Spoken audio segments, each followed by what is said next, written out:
Hello, Jerry here from iROCK Music School. Welcome back to another 1, 2, 3, 4 iROCK method video. Today we'll be taking a look at The Man by The Killers on the drums. Okay, level 1A and 1B. I'll play it to you first and then I'll show you how I'm doing it.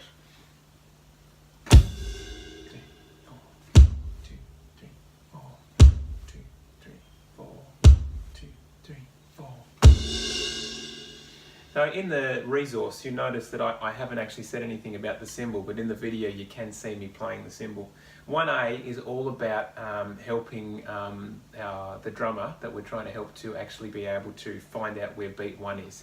If you're a drummer and you're trying to play, the most important thing to know is where 1 is. Alright, so that's what this one's all about. Whether you hit the bass drum or the cymbal, or any part of the drum kit, it really doesn't matter, as long as you can show the rest of the band you know where 1 is. 1, 2, 3, 4, 1, 2, 3, 4. So that's 1A, and that's the verse and the intro. For the chorus, which is 1B, sticks on a similar theme, except now you have to try to play every beat in the bar. 1, 2, 3, and 4. Alrighty, so now that you know where 1 is, hopefully you know where the other beats are, and that goes like this. 1, 2, 3, 4, 1, 2, 3, 4, 1, 2, 3, 4, 1, 2, 3, 4, 1, 2, 3, 4. Get the idea? And welcome to level 2. So we've got level 2A and 2B. I'll play you level 2A first. This is the intro and the verse. As you can see, I'm using the bass drum, and now we've added the snare drum to this. We've got the bass drum on beats 1 and 3, and we've got the snare drum on beats 2 and 4. 1, 2, 3, 4, 1, 2, 3.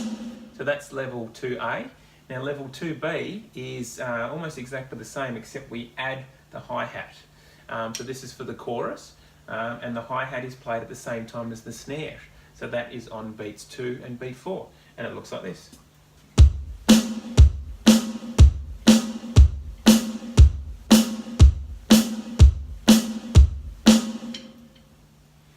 Welcome to level 3. Things start to get a little bit more difficult here. A little bit more going on the hi-hats. So we're playing the beat on the bass drum and the snare that we just learnt for level 2 for the verse and the intro. But we are now also playing the hi-hat on every single beat. So it looks and sounds like this.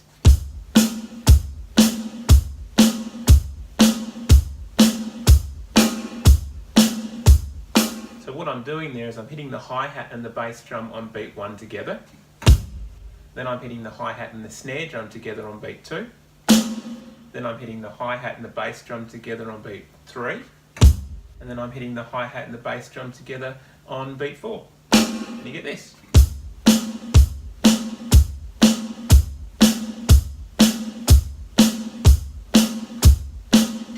Now for the chorus, or level 3B, we're going to be using some quicker notes on the hi-hats. It sounds like this.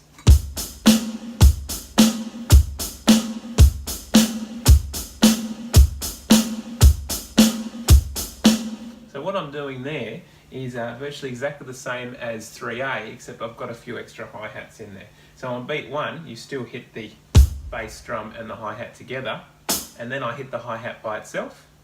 Then on beat 2, it's the same, hi-hat and snare together, and then there's a little bit of a rest. You'll notice there's a break.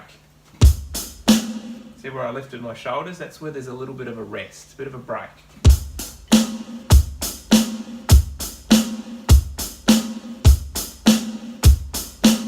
You can count it like this: 1 and 2, 3 and 4, 1 and 2, 3 and 4.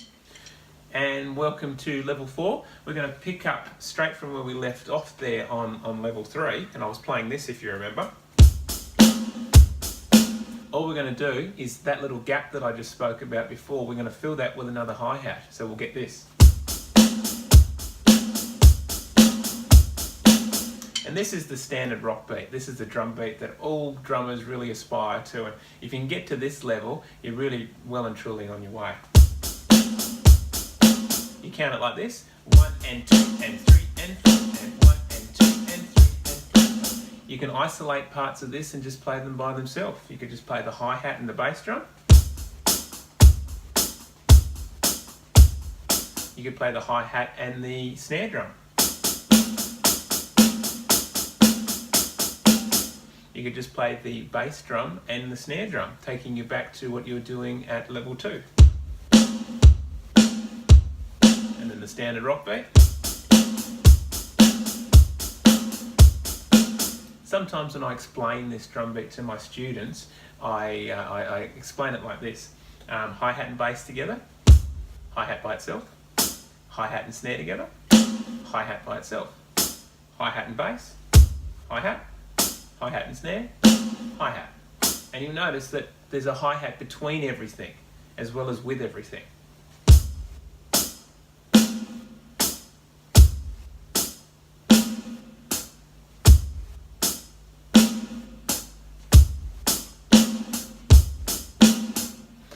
So that's the verse and the intro, so that's level 4A.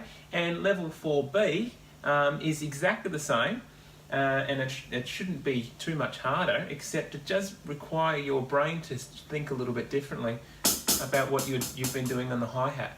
We're going to move it to the ride cymbal, and it sounds like this.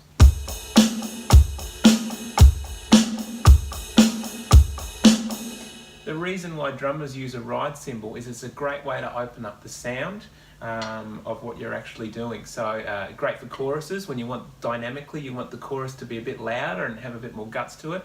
A ride cymbal opens up that sound a bit more, as you can hear. Rings out a bit more than the hi-hats. Essentially, it is exactly the same drum beat as what we just did before.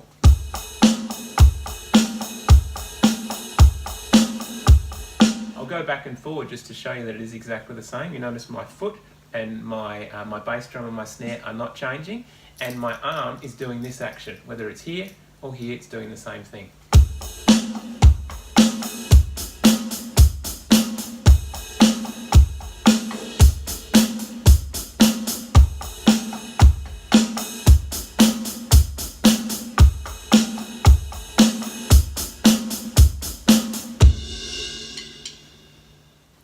Well, that's it for this iROCK video. We hope you enjoyed it.